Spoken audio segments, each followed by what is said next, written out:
We want to give people a break from things like mask wearing when our levels are low, and then have the ability to reach for them again should things get worse in the future.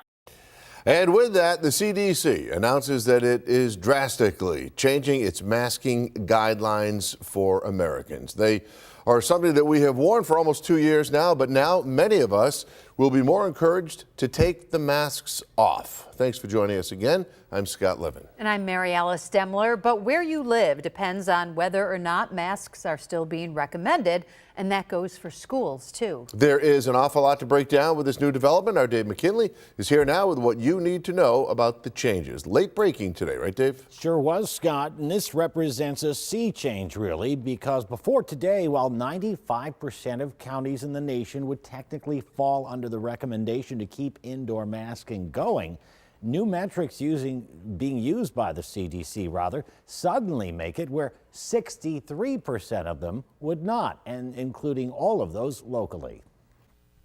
This marks the first indoor mask guidance change from the CDC since last July, and it uses different metrics, which focus less on the number of cases in a community and more on the burden on and capacity of area hospitals. This way, they say, it's more about the severity of the disease and not the amount of it.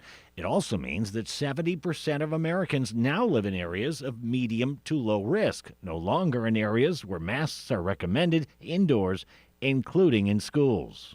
Since July 2021, CDC recommended universal masking in schools no matter what level of impact COVID-19 was having on the community. With this update, CDC will now only recommend universal school masking in communities at the high level. And with this new update based on the new metrics being used, all of Western New York would fall into the medium or low category.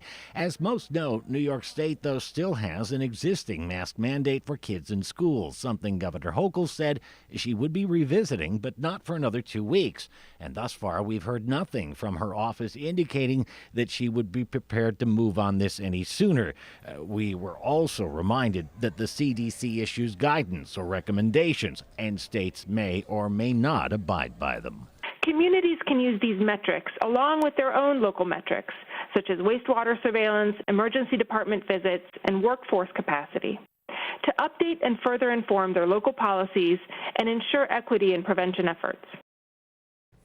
Already, though, we are hearing from some who suggest that if Governor Hochul is true to her word of following the science and the data and the CDC recommendations, then those masks should come off the kids sooner than later. By the way, these new guidelines do not affect mask policies on airplanes, in airports, or in public transit. Those, says the CDC, remain in place. Dave McKinley, Channel 2 News.